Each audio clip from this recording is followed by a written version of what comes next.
On June 10, 1944, Hamilton, Ohio native Joe Nuxhall set a major league record when he pitched in a game for the Reds at age 15, becoming the youngest player to appear in a big league contest. Nuxhall's initial stint with the Reds was brief, but after his return to Cincinnati from the minors in 1952, he became one of the best left-handed pitchers in club history. A two-time National League All-Star, Nuxhall pitched in 15 seasons for the Reds and struck out 1,289 batters, the most by a left-handed pitcher in Reds history. His 130 victories are the second most by a left-handed Reds pitcher. Nuxhall retired as a player in the spring of 1967 when he was offered a broadcasting job in the Reds radio booth. Thus began a 40-year radio career during which the old left-hander became one of the most beloved personalities in franchise history. Inducted into the Reds Hall of Fame for his on-field achievements in 1968, Nuxhall's microphone was retired by the club in 2007. He passed away November 15, 2007. Nuxhall's statue was the second installed on Crosley Terrace, joining Ted Kluszewski's bronze July 18, 2003.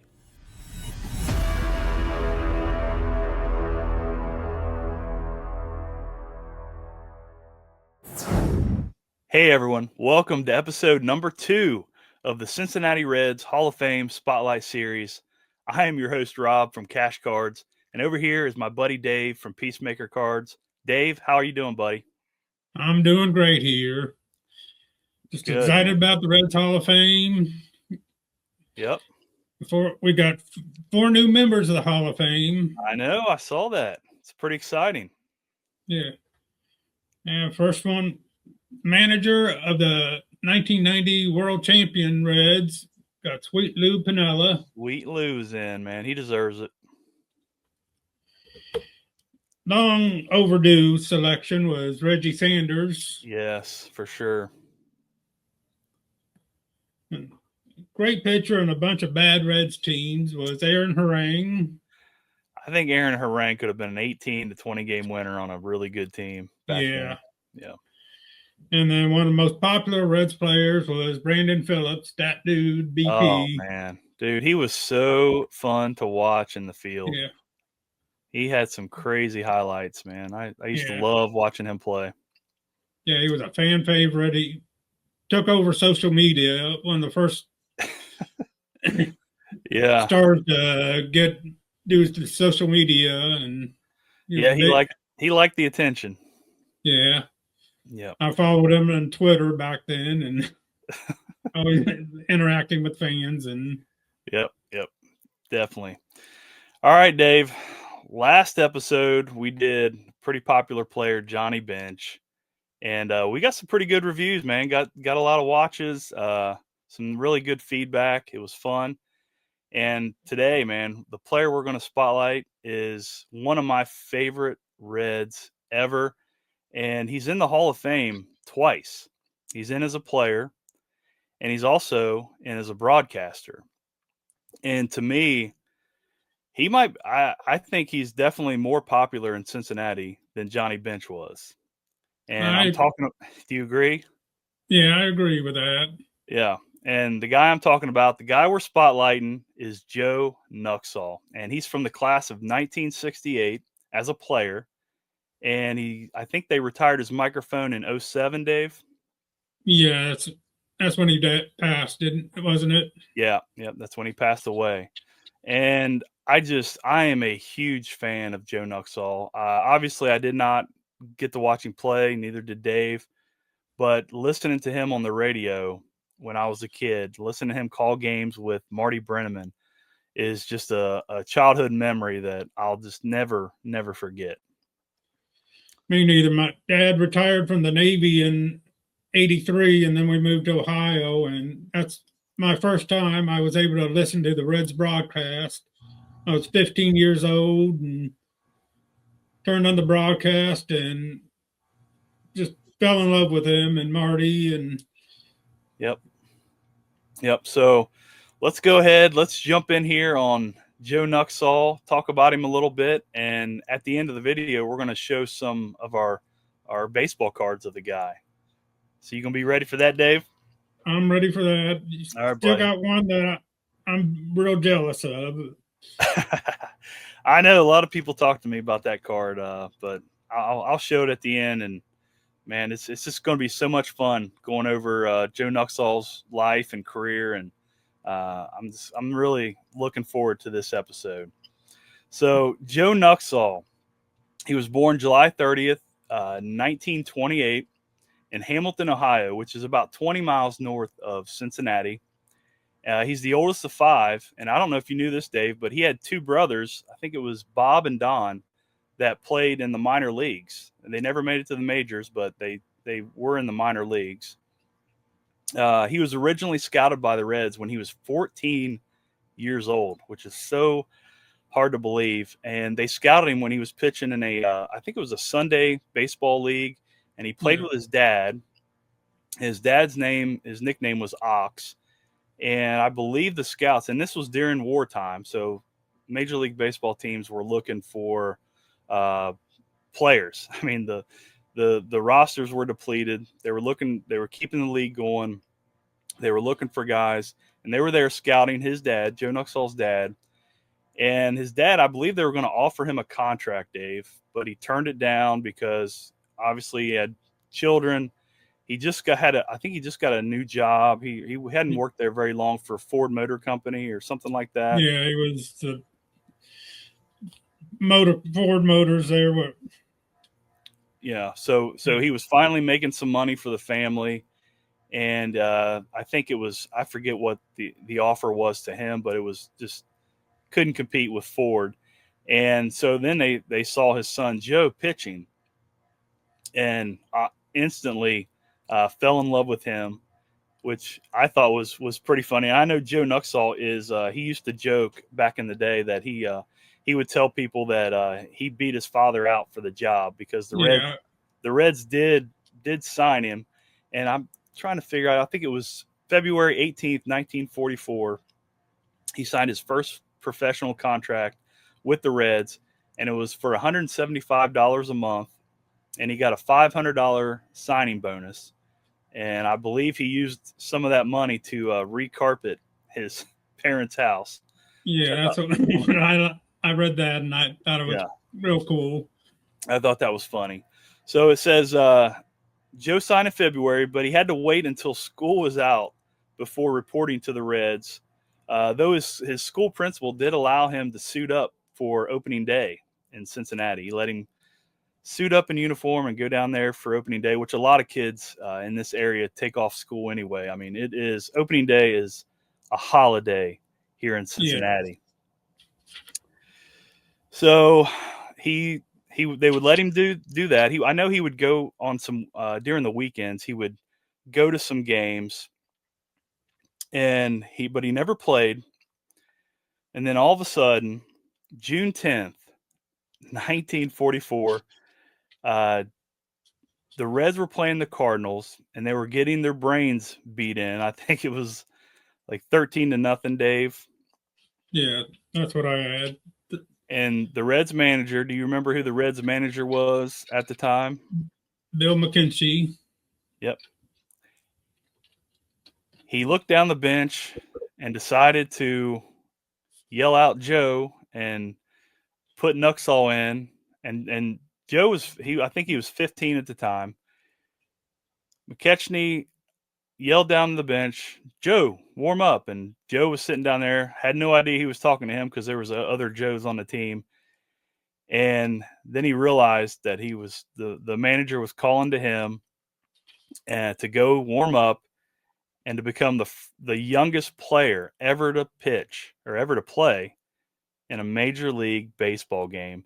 And Dave, I have a clip. Instead of me going into talking about the experience, I have a clip from an interview that Joe Nuxhall did with, I believe it was Denny Jansen.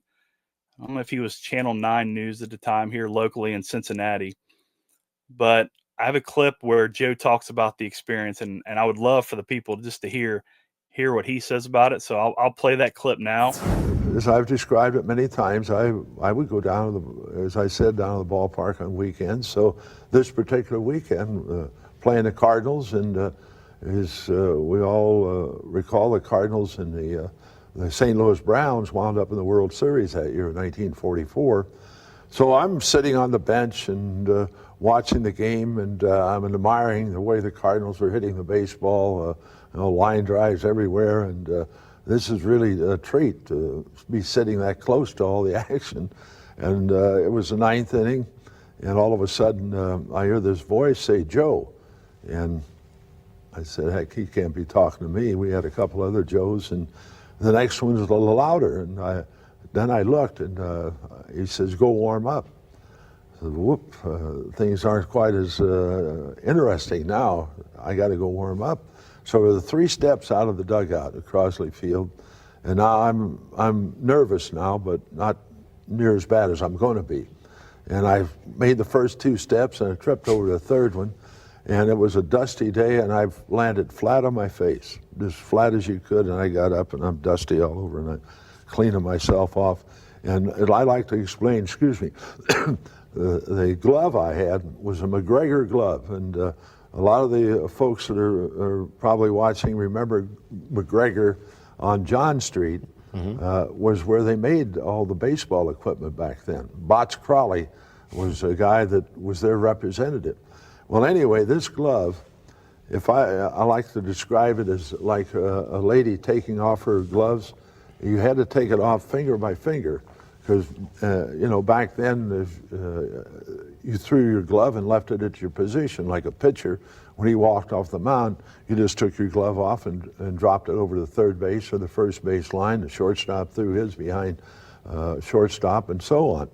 Well, you had to take this thing off finger by finger, because if you threw it off like any normal guy did, the whole insides came out of it. So anyway, I go down and I warm up, and I always remember I didn't have a good pair of shoes, baseball shoes. And a friend of mine, his name was Jim Newman. His dad owned a bar, Hoppy's Garden in Hamilton. And his dad kept him well equipped. I mean, he had the best of everything. Well, he had this pair of McGregor baseball shoes. I forget there was a name for them, but they were kangaroo skin. Yeah, they were kangaroo skin, and he let me borrow those shoes while I was, with the Reds, and so now I'm first class footwear, but glove-wise I'm terrible. Anyway, I go warm up, and the catcher's name was Al Lakeman, who got the assignment, we'll say, to warm me up. Well, in those days, the bullpen at Crosley Field, the pitcher threw toward the fence in the terrace. Well, poor old Al, he's warming me up, and I'm wild as a March hare, as I say, and about every other pitch I missed him, but he would always give it a great effort trying to get to the ball.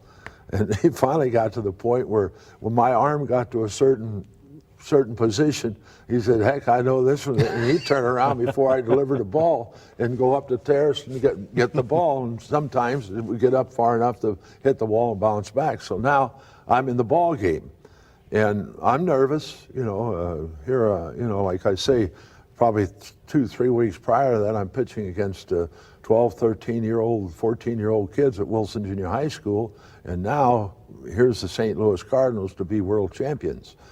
So the first batter up, I went 3-2 on him, and he grounded to short. The second batter, the names I can't recall. I've got them, but I can't use them right now for some reason.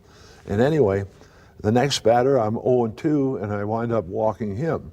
The next batter, I am 3-2, and he pops up to shortstop. So now I got two outs and a man on first. And the fourth batter, I'm 0-2 on him, and then I realize exactly where in the world I am. This is the St. Louis Cardinals, Crosley Field, and from that point on, I walk him, and then Stan comes up, and I'll never forget it.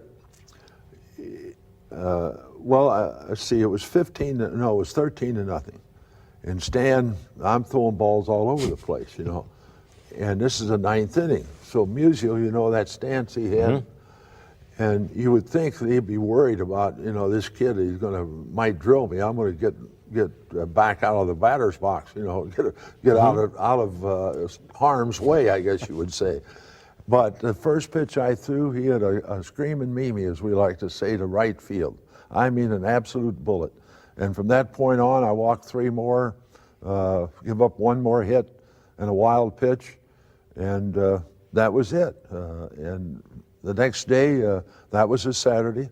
Sunday, Mr. Giles was the boss man then.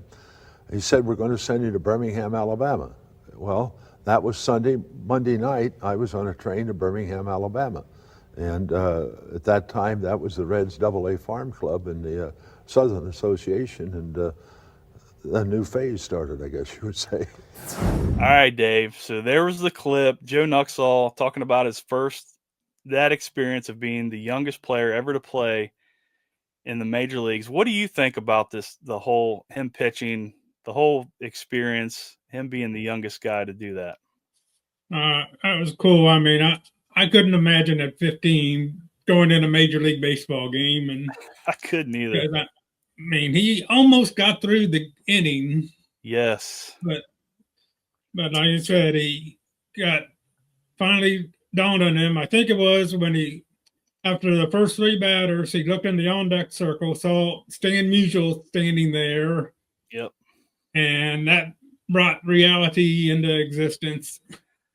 Yeah, and he thought, I guess he had got so wild with his pitches, he thought Stan wouldn't dig in the plate.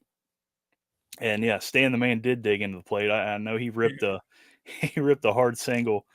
It was a single or a double off of him.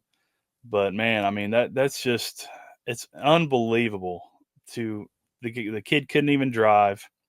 Right. And to be pitching in a major league game against, and the Cardinals won the World Series that year. They were the best team in baseball. Yeah, they were the best team in the league that year.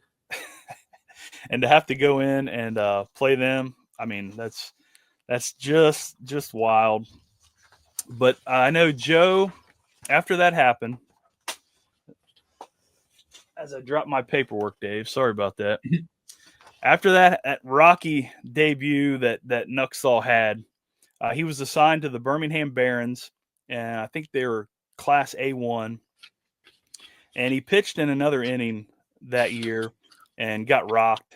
He got rocked again. Right. I think it was almost the same kind of thing. I think he might have just pitched a third of an inning in the minors. So total, he pitched 1 inning in the major leagues and the minors that year, and I think he gave up another 5 to 6 runs in that game in the minors, and it was rough. But in the following season, he was 16 years old. He did improve a lot. He posted a 3.21 ERA over 23 games, and he pitched for both the Syracuse Chiefs, that's in AA, and the Lima Reds, which is Class D. And despite his age, he struck out 41 batters in 27 innings playing for Lima. So after the 1945 season, Nuxhall voluntarily retired from baseball and returned to high school and got his diploma. And I guess under the athletic rules, he was considered a professional in baseball, so he didn't get to play baseball. But he did, since he was a well-rounded athlete, he did earn all state honors in football and basketball as a senior in 1946. So 1947 comes along, Dave. He's back in professional baseball, playing in the Reds farm system.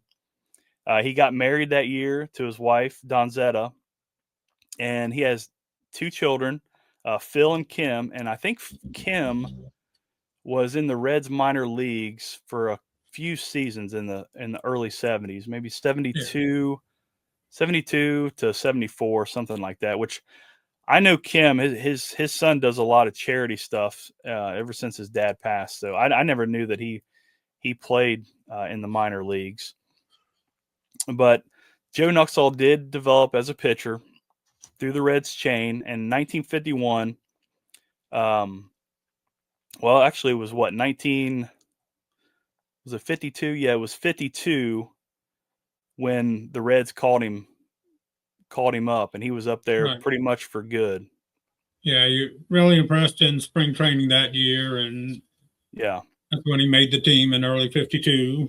Yep. So he came up 52, and he played for the Reds until 1966. He did have brief stops in Kansas City. I think it was the Kansas City Athletics and the Los Angeles Angels in 1961. But over his 16-year career, he compiled a record of 135 wins, 117 losses, and an earned run average of 3.90. So he had a pretty good career as a pitcher, Dave. Right, yeah, he made 2 All-Star games. I think it was in 55 and 56. Yep. I mean, 2 he All-Star had games. a real solid career, but late 50s, he started having troubles. Yeah, he did. Yeah, he had a big anger issue, let's say. I heard about that. Yeah. Yeah, he did not like to lose. No. He was real competitive, and he wouldn't get mad at his teammates or anything, but he'd get mad at himself or the umpires. Right. Yeah, Yeah, there was one time after a bad game, he went back in the locker room and kicked the cigarette stinging box where they put their cigarettes in and almost broke his toe. One time he got taken out of the game on his way back to the dugout. He started ripping his the fingers of his glove apart. Yep. And I read that. Then he one time got mad at an ump, started charging him, almost knocked him over, ended up getting a 5-game suspension and like a $250 fine out of that. Yeah, and hearing stuff like that just blows me away because I'm used to seeing the older Joe Nuxhall, who does so much for charity, who used to do so much for charities, always have these golf outings. Every interview you see him, he's the sweetest guy. Everybody loves him in Cincinnati. But, man, he was a fiery, fiery player. Yeah. And I know there's a quote, Pete Rose was quoted that said, I think his quote said that Joe Nuxhall was the most competitive SOB that he ever played with. And after hearing some of those stories, I think he might be right. Yeah, I can believe that. Yep. So Joe Nuxhall, and also I wanted to throw this in here. He was a pretty good hitter. I don't know if you knew this. I mean, for a pitcher. Yeah, he had 15 home runs in his career. Yeah, he batted around 200 and had 15 home runs. So he took that serious. He took that role serious as a pitcher. I know in some interviews I've seen him in, he did not like the DH at all. And I think he was already passed by the time that they put it into the National League, the DH into the National League. So if he was still alive, I'm sure he would have really, really hated Major League Baseball doing that. So, but anywho, Dave, now this is how I know him more is he retired as a player in 1967, and immediately following retirement, the Reds made him part of their broadcasting team. And despite lack of experience on the mic, his baseball knowledge served him well, and he really impressed colleagues. And he became a pretty accomplished broadcaster in his career. And I know there was several times where he was a finalist for the Ford C. Frick Award. The first time that happened was in 2007, and that's when he passed away. But this is one of the reasons that the National Baseball Hall of Fame drives me nuts, because I think, for me, if any broadcaster deserves to be in the Hall of Fame, it's Joe Nuxhall. And I will never understand how, and him being a finalist all these years, how he is not. If Marty Brennaman's in, Joe Nuxhall needs to be in the National Baseball Hall of Fame. Yeah, definitely. I mean he's iconic in Cincinnati. 40 years. Iconic. He did it for 40 plus years. He gave everything he had to the game of baseball, and I will never understand. And it does piss me off, Dave, that he has not had more consideration for the Hall of Fame. I mean, the guy has streets named after him in Cincinnati. he had a famous saying when he would do the post game shows. When he would end the shows after interviewing the player or the player of the game, he would say, "This is the old left-hander rounding third and heading for home." If you look on the outside of Great American Ballpark, that saying, rounding third and heading for home, is on the outside of the ballpark. And I will never understand the Hall of Fame not somehow getting him in there. So that's all I have to say about that. Sorry about that, Dave. Yeah, that's okay. Yeah, I agree. He should be in the Hall for that. I mean, yeah, there's no arguing how much he meant to the city of Cincinnati. Right, and for baseball. I mean, as a whole too. I mean, I don't know. But I know when he first started, he partnered with Jim McIntyre and Al Michaels. I know Al Michaels, he's still rocking and rolling these days for, in football. And then beginning in 1974, he started working alongside Marty Brennaman. And that's when things really changed, man. They just became a dynamic duo. There was something about the chemistry there. It worked. I mean, Joe was kind of like the hardworking, everyday kind of man. When he was on the radio, he would explain things to you in a simple way. And Marty Brennaman was always a little cantankerous. I don't know. I don't know what you think about Marty, but he just kind of says it how it is. And, but it just worked. It worked between them two. And you wouldn't even have to say their last names. It was just Marty and Joe. Everybody knew who Marty and Joe was. Right. Do you have any thoughts about those two? One of my favorite things is Joe was a fan.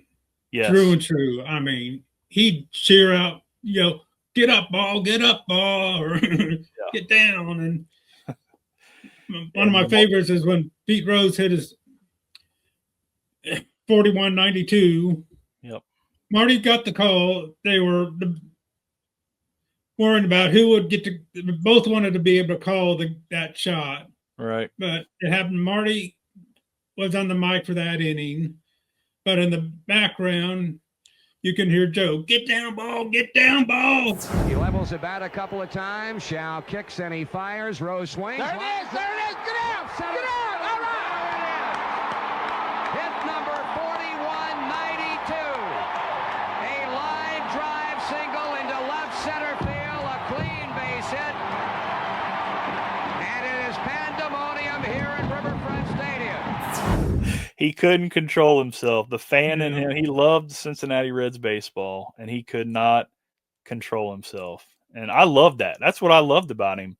It was real, and it was so fun to listen to as a kid, man. He really pumped you up. Do you have any other favorite calls of him? I know one of mine was, I'll go first, when he was able to call when in the 1990 World Series, the Reds win extra innings. So usually Marty would have the ninth inning. And on the radio, Joe would get, when they would go into extra innings, it would be Joe. And game 2 of that series went into the 10th inning. So Joe got to call Joe Oliver's walk-off double, or I guess it was a single, but it was his walk-off hit down the line off of Dennis Eckersley to win the game. And I don't know if you've ever heard Joe call that, but I thought that was one of my favorites. Lee checks Bates. He delivers. Oliver swings and grabs it. Fed out of left field line. Billy Bates is scoring. This one belongs to the Reds. Well, how about that? Joe Oliver bounces one over the bag down the third baseline. Billy Bates scores, and the Reds lead their World Series 2-0. Do you have any other favorite calls of him? I mean, of course, we showed it last week, the Johnny Bench home run. Yes, that's my all-time favorite. The 0-1. Swung on and hit well to left field. Get out of here, baseball! He scored! Oh, my God, can you believe it? Johnny Bench has tied it up. Amazing. Absolutely amazing. He makes the tour, and I'll tell you what, you can't write anything like that. Yeah, I don't have any specifics, but just, I spend not every night in my bedroom, radio on, looking through my cards and just listening to them. Yeah, that was the summers, man. I mean, I grew up out on a farm, and like I'd put Marty and Joe on and be doing whatever, like yourself, going through cards, doing this or that. Be out. My dad would be grilling out or something. We'd have the radio outside, and we'd always have Marty and Joe playing. So listen to them on the radio. I mean, when I hear clips of them, on YouTube or something, it takes me back to just some wonderful, wonderful memories that I had as a kid. So great stuff there. And I will get to the last little part I want to talk about, Joe, is I don't know if anybody's done more like charitable stuff, if anybody's done more of that kind of stuff than Joe Nuxhall has for Cincinnati. It's I get a little emotional because he was such a great guy. And the stuff he did, the charity stuff he did for people, it blows me away. And I'll read a little bit about it. I know even after he was retired from the radio and all that, he was still active in the community. His charities greatly benefited the community in so many ways. I know in 1985, he raised money for the Joe Nuxhall Memorial Scholarship, Character Education Fund, and that supports workshops and grants for teachers, coaches, and others who work with children. In 2004, there's a book that came out about him called Joe, Rounding Third and Heading for Home. And I know a lot of the proceeds from that book benefited that Character Education Fund. And he's got a few other little things he does, but one of my favorite things, Dave, is have you ever heard of the Joe Nuxhall Miracle League Fields? Yes, that's an amazing charity. Oh my gosh. Helping disadvantaged kids with handicaps or everything play baseball. Yeah, and I maybe I can throw a clip of some of that in this video at some point. If you drive through life with your heart, great things will happen. These kids could never think about playing a game of baseball. We make them feel like a major leaguer. And it's beyond baseball. It's beyond the softball. It's a place where they can come and feel important. It all started, really, I was watching an HBO special, and they did a story on a little girl outside of Atlanta, Georgia. Her name was Lauren, and she had brittle bone disease. She would hand her mommy the paperwork to play softball, and her mother would have to say, Lauren, you can't play softball. So the townspeople there got a simple idea to build a ball field out of rubber, and they called it the Miracle League, and I saw it, and I thought, wow, Dad was a very emotional guy, and I'm the same way, and I just remember both of us tearing up and kind of looking at each other like we're gonna get this done. So that's kind of how it all started. You don't need to have a last name like Nuxhall to make a difference in your community.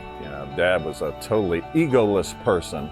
He knew how fortunate he was to first have the talent to play in the major leagues, but he really used that platform for good. He spent his life giving back, and that was his way of saying thank you. And I think that's what endeared him to the people of Greater Cincinnati. But just to watch one of those games of these kids that have special abilities, and to be able to be out there on a baseball field that's built for them, to experience that joy and that excitement, to see the looks on these kids' faces, is just unbelievable. And you have to. I hope people who watch this will go in and watch some footage of those games. It's amazing. And I know Sean Casey has carried on that tradition. He worked really close with Joe Nuxhall on a lot of these charities. That's another reason I love Sean Casey. I can't wait to spotlight him in one of these videos. Right. Yeah, he was one of my favorite players. Yeah. I mean, great player, but then just even better off the field. But he does Miracle Fields. I think he does them in Pittsburgh. And he does a thing where his teams in Pittsburgh, they take road trips to play teams in Cincinnati. And it's almost like, they're a real, major league team. They're loading up these buses, they're traveling to play, and the looks on these kids' faces just says it all. And it's just an amazing charity. And I hope everyone will take a look at it and maybe comment in the video and let us know what you think about that. It's amazing stuff. So Yeah. that's how I'll end it with Mr. Nuxhall. We'll end it on that note. Okay. So, Dave, any final thoughts about Joe before we show some baseball cards? I mean, everybody needs to learn more about him because he was a great ball player and a great person all around. Yeah, that's you see a lot of athletes. I mean, these are great athletes and they get all this publicity and stuff like that. But man, then there's guys like Joe Nuxhall. I don't know if there's too many guys exactly like Joe Nuxhall, but there are a lot of guys like similar to that. And they just don't get much attention. They seem like in other cities they kind of get forgotten about. And Cincinnati, his memory will live on. I mean, he was too popular around here and too loved for his memory ever to fade away. So exactly. So, all right, buddy, you want to jump in? I'll put us in a little showdown mode here. If you want to any of your, there we go.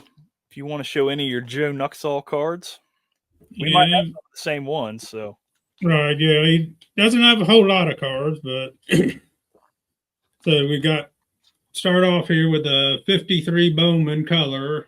Ah, yeah, I love that one. Beautiful. And have the 54 Bowman. Yep. It's one of my favorite ones of him. And for tops, 57. Yep. At least I think most of these he's got different pictures in every one. Tops like to use the same picture over and over again. Yeah. There's a 58. Got 60. Got 63. Really want to get some of its cons. He has some great cons cards in the 50s, late 50s, early 60s. You just reminded me, Dave. I forgot to I got one of his cons cards, and I forgot to bring it over here to show. So, yeah, 65. Got 66. And his final card, the 67. One of the first cards I bought when I was building the 67 set said, hey, I got to get the Nuxhall. Is he wearing a garbage bag under his uniform on that one? It looks like some raincoat or something. And then one of the late cons cards, that's the Marty and Joe broadcast team, 1999 cons. Yep. That's all Marty my cards I have of him. Yeah, some good stuff there, Dave. I'm going to try to show. I might show a couple of the same cards. We'll see. But I do have this one. This is a oversized 1957 Ohio. That's cool. Yeah, I've never seen this image of him before on anything. No. I think it's pretty cool. Roger Maris has a rookie card in this set, a pre-rookie card, if anybody's interested in that. I think you showed all these. Did you show? No, I don't have that one yet. 59. Let's see. Got this autographed card of him. That's cool. Very cheap. I think I need to get an autograph from him. Yeah, this was under $20. I think I paid. He signed a lot of stuff. I don't know if you showed this one or not. No, I need the 55 and 56 and 54. This one or 53. is yeah. I don't know what they were thinking on the grade of this one. This was beautiful, beautiful card. Not sure if you showed this. That's another one on my want list. Yep. I didn't like this set at first, Dave, but it's grown on me after buying that card and looking at it. It's Yeah, it does grow on you. it's grown on me. You showed this one. This was one of my first Nuxhalls right here. So I'll show it again. This might have been maybe my first Joe Nuxhall that I bought. Just love the background of that card. And then last but not least, I forgot my Cons card, Dave. I'm not going to run over there and get it, but I did get his Oh man, his rookie card. I'm gonna have to go over and steal that from you. Well, I Leave got your a back door unlocked. Boston Terrier that might chew your pinky off or something. Yeah, man, this was a dream card right here, Dave. This was a dream card. I always wanted it. You just don't see a ton of them out there, and when you do, if they're, I mean, any kind of shape, they're expensive, man. Yeah. So Yeah, that's on the high numbers. It's one of the last cards in the set. It's one of my gold cards for next year. yeah, I had to help pay for that. I had to sell some modern cards that I have. I'm glad they sold because I mean that one means more to me than anything. So that's one of my favorite. I mean, maybe top 3 favorite cards in my collection. I don't know. It's up there because it's one I always wanted as a kid, and I didn't think I'd be able to buy it. And I'm glad I found that one because, and you start getting higher grades on that, it gets too out of control, Right. price wise. It can easily go for 15, 2,000 and higher, but easily. So a little crease on that card saved me a lot of money. So I'm excited. Whoever creased that up, thank you. I appreciate it. So Dave, that's all I got. You got anything else on the old left-hander Joe Nuxhall? Nope. This was a fun project to do, learning about him, and Yep, and I'm excited to move on to the next. So if you don't have anything else to say, I say we go ahead and get out of here. What do you think? sounds like a plan. All right, guys, thank you so much for sticking around. Hopefully you watched the whole video and enjoyed it. Y'all take care, and God bless. Bye. Peace.